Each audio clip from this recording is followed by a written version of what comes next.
자, 경기 침체가 장기화되고 글로벌 경제 환경의 불확실성이 커지면서 우리 경제와 민생의 어려움도 심화되고 있습니다.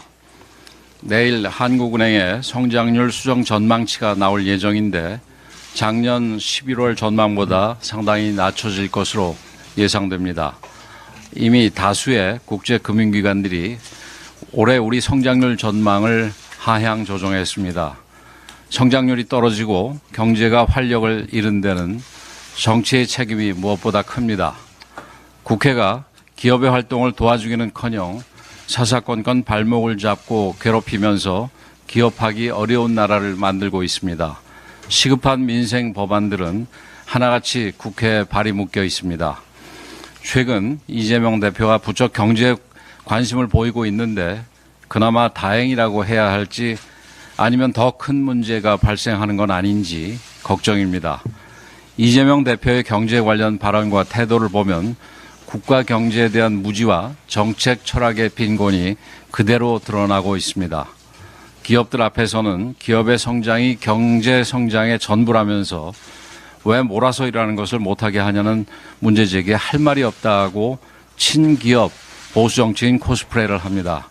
그래놓고 곧장 돌아서서 민노총을 만나면 주 4일째 해야 된다.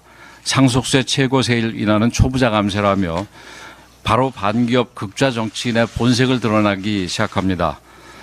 기업을 살린다면서 기업들 다 죽이는 노란봉투법을 또다시 들이밀고 경제를 살린다면서 경제활력 떨어뜨리는 상법 개정안을 밀어붙이고 부동산 상속세는 낮춘다면서 기업 상속세 인하는 요지부동입니다. 반도체법 주 50시간 적용 예외 제도는 지지 기반인 노조가 반대라고 절대 안 된다고 합니다. 기업에도 세액 공제를 해줘야 된다. 근로소득자에 대한 감세도 필요하다고 감세 정책을 주장하면서 동시에 전 국민에게 25만 원 현금 살포를 하겠다고 합니다.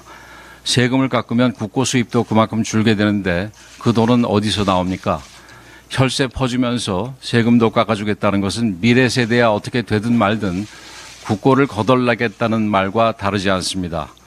국민을 편을 갈라 표를 챙기고 세금을 살포해서 표를 사는 것이 민주당의 오랜 전통이기는 합니다.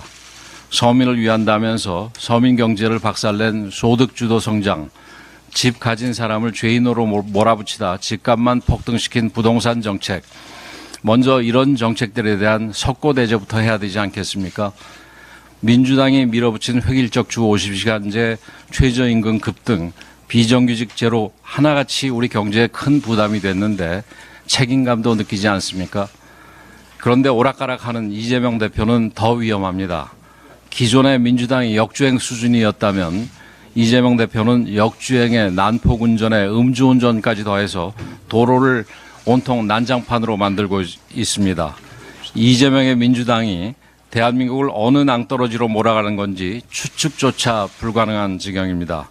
민주당과 이재명 대표가 보수정당의 정책을 베낀다고 해도 성과만 제대로 낼 수 있다면 뭐가 문제겠습니까? 하지만 베끼려면 제대로 베껴야 합니다. 남의 답안지 훔쳐보며 자기 마음에 드는 분만 골라 베끼면 오히려 정답에서 더욱 벗어나게 됩니다. 이재명 대표께서 진심으로 경제를 살릴 생각이라면 시급한 민생 법안 처리부터 정부 여당과 머리를 맞대야 합니다. 지난 토요일 일본 시네마현이 다케시마 날 행사를 열었습니다. 행사 자체도 부적절할 뿐만 아니라 일본 중앙정부 고위급 인사 참석은 더 큰 비판을 받아 마땅합니다. 독도는 대한민국 고유의 영토입니다. 역사적으로도 국제법으로도 명백한 사실이며 그 누구도 부정할 수 없습니다. 일본 정부의 강력한 유감을 표명합니다. 이 같은 경솔한 행동은 양국 미래 발전의 걸림돌이 될 뿐입니다. 국제 정세가 하루가 다르게 급변하고 있습니다. 이 혼돈의 시기에 한일 양국은 반목과 갈등보다는 화해와 협력을 통해 공동의 이익을 추구해야 합니다.